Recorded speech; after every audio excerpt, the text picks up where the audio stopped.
Can't see that. Okay. Well, I'll just have to toggle then.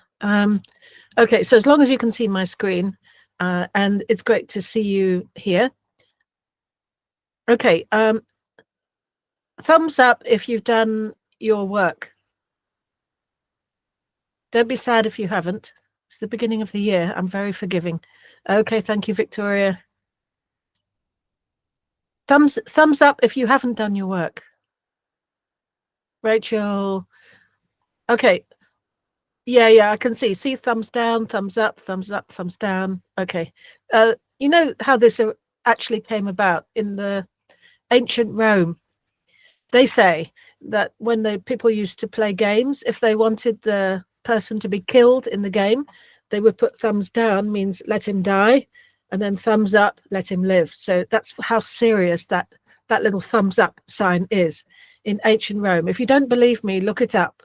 Look it up. So in ancient Rome, it was a very serious thing. Is somebody is going to die and then somebody is going to live. So we would like someone to live. I'm not going to I understand, especially now you're in secondary school, when you don't always do your homework. But remember that now that you're in secondary school, it's for your benefit, not mine, that you do homework. And it gives me more of a chance to help you. So I want to make your English excellent. Please make sure you do your homework and I can comment on it. And if you have any other questions, I'm here for you. Yeah, I'm your tutor. Okay, so let's take a look. I think most of you do know the 88 tuition rules. That is to say that we will have our cameras on, microphone muted, as you're doing now. Perfect, thank you very much. If we're doing a writing exercise, I will allow you to turn off your camera. Also, if you need to go to the toilet, you just ask me or raise a hand and you go. Means you can turn off your camera while you're in the toilet, obviously, and then turn it on when you come back from the toilet, please. Okay, use the chat box for asking a question, answering a question some of the time. So some of the time I will ask you to write in the chat. Other times I will ask you to unmute yourself to speak, because we need to do both writing and speaking practice. Urgent things, including toilet, means raise your hand, or you can also message in the chat, but I may miss it. So in which case you have to raise your hand, because I can hear the ding dong when you raise your hand, and then I will do my best to contact you. You say, Miss Susan, then I'll probably know that you need to go to the toilet. In this class, there is respect for all students and teachers in class. I never had a problem with this. In primary school, some primary classes are quite naughty, but in secondary school, we're not that concerned because we know you're responsible. Okay, so today, what are we going to cover? Let's see how much we can cover of this. The main thing is we get started, and we're supposed to be doing editing, situational writing, and if we have time, we'll get to current affairs, but there's quite a lot to go through. And that's why I said, you know, we must, even though we're in secondary school, there's still an opportunity to play, and language is all about play anyway. So have fun with the language. All right, so in editing, notice that in primary school, this was a lot easier, and things get a little bit more subtle in secondary school. So this is more revision today on what we've achieved so far in primary school. And as the weeks go on, you'll start to see more of the secondary school format.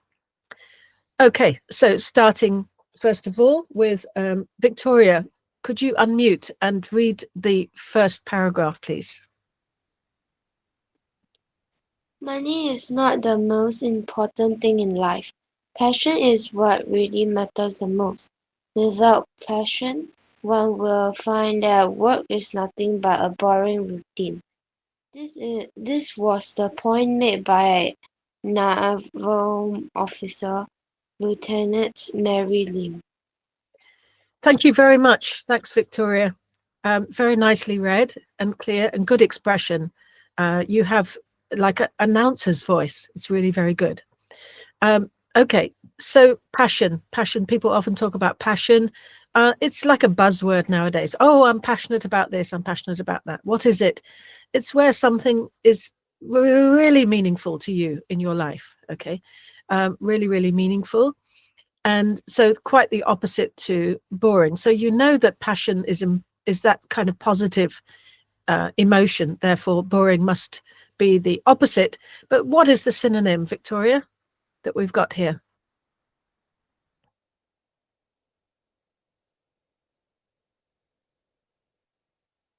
Victoria, what's the synonym for boring, please?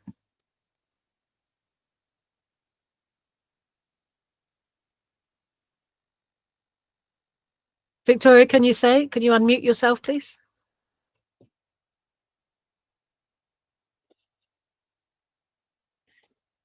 Hello?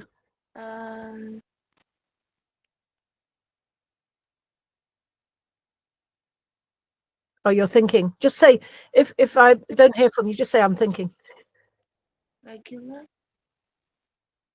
Regular. Okay, good. All right, thank you. So if we say that, boring is kind of miserable, this is kind of miserable or just not special.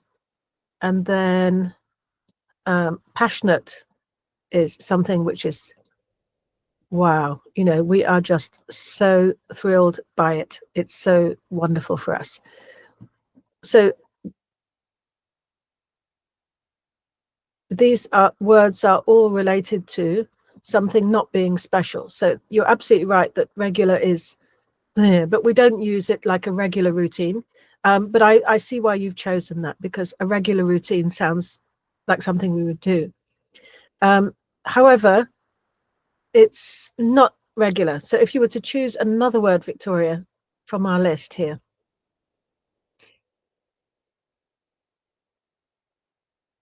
It would fit, regular fits, but it's not the answer we're looking for. The closest word to boring. Have another go.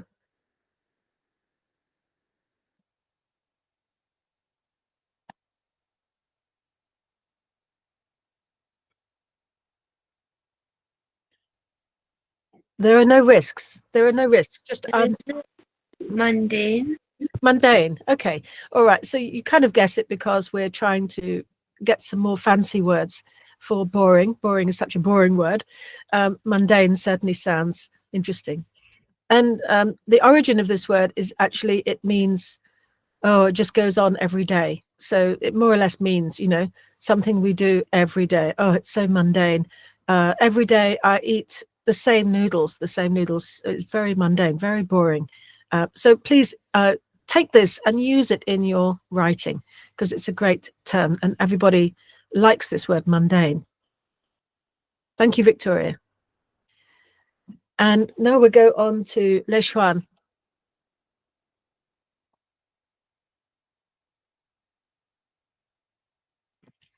Could you read for us, please, Le Chuan? At the age of 29, she left a well-paid job as a banker to pursue her dream as a naval officer on a Mysore gunboat. Recollected the story that her father had told her of his own experiences. As the Navy officer, she had learned two important things from her father. Thank you very much. Thanks a lot, Le Chuan. Okay, I'm just going to talk a little bit about pronunciation before we go on to the answer, if you don't mind. And these are, you read beautifully, very clearly, very crisp, and I like your pace as well. It's very good. You're very careful about reading. So there are a couple of words in here to take note of. Pursue. Okay, char siu. You've seen char siu. So pursue sounds a little bit like char siu. Pursue. Okay, and the stressed part of the word is on the second syllable, pursue. I'd like to pursue a career as a naval officer. Naval. So this is naval. Okay, and interestingly, there is another word not to be confused, but I've seen it in the Straits Times once that somebody put the wrong word. Okay, so navel is your tummy button. So make sure you don't put an E instead of an A, otherwise you'll be a naval officer staring at your tummy button. Okay, so naval officer and missile. Me and sile. Missile. All right, thank you. Okay, so the underlined word is a well-paid job. What's it going to be, Leishuan? What's your choice? C. C. Okay, a productive job. A productive job. Look at this word here. Something to do with money. If you go into banking, you assume that it's going to have a lot of money involved. So productive means that you are busy and doing things, but it's nothing to do with money.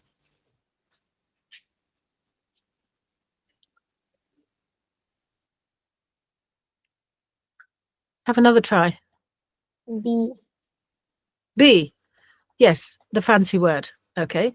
So lucre is an alternative word for money. And we call it lovely lucre. People like money, especially at Chinese New Year, where you get the red packets, likely to see a lot of lucre. Lucrative means something that makes money. Makes money. It's very lucrative. Means when you start the bank, and I used to teach people in banks, you don't earn a big salary. But as you work your way up in the bank, you make more money for yourself. So that's lucrative. If you go into business, first of all, you start with a small shop and then you grow your business and then it becomes lucrative, makes money. So it's making money is what it means. Okay, great. Thank you very much, Leishuan. Take note of these words. We've got mundane, lucrative. These are words to review later and use in your writing. Avni, could you go on to number 3, please? You don't need to read the sentence again. Oh, sorry, you do. Yes, start from at the age of 29. At the age of 29, she left a well-paid job as a banker to pursue her dreams as a naval officer on a missile gunboat. She collected the stories that her father had told her of his own experiences as a naval officer. She had learned 2 important things from her father. Oh, that's so nicely read, Avni. Thank you very much. And you listened carefully to the one before. You got naval correctly. You got pursue correctly. Missile. So the stress is on the second syllable, missile. And recollected means, of course, what we're looking for, recollected. So it's nothing to do with collect. It's something else. What is it? Is it B? B, recalled. Yes, very good. Thank you. So what's another word for recollect or recall? A more common word. Also begins with re.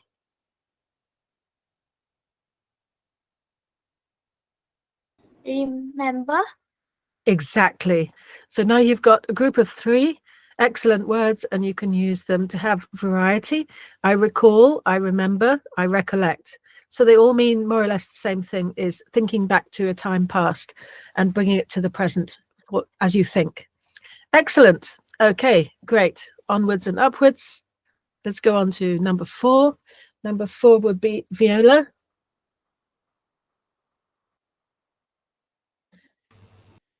At the age of 29, she left a well-paid job as a banker to pursue her dreams as a naval officer on a missile gunboat. She recollected the stories that her father had told her on his own experiences as a naval officer. She had learned 2 important things from her father. Oh, very nicely read. Thank you very much. So you can say recollected, but recollected is more common. Okay. And what have you chosen for the important, another word for important? C. C. How do you say it? Crucial. Excellent. So let me see if I can spell it in how it actually is pronounced, crew.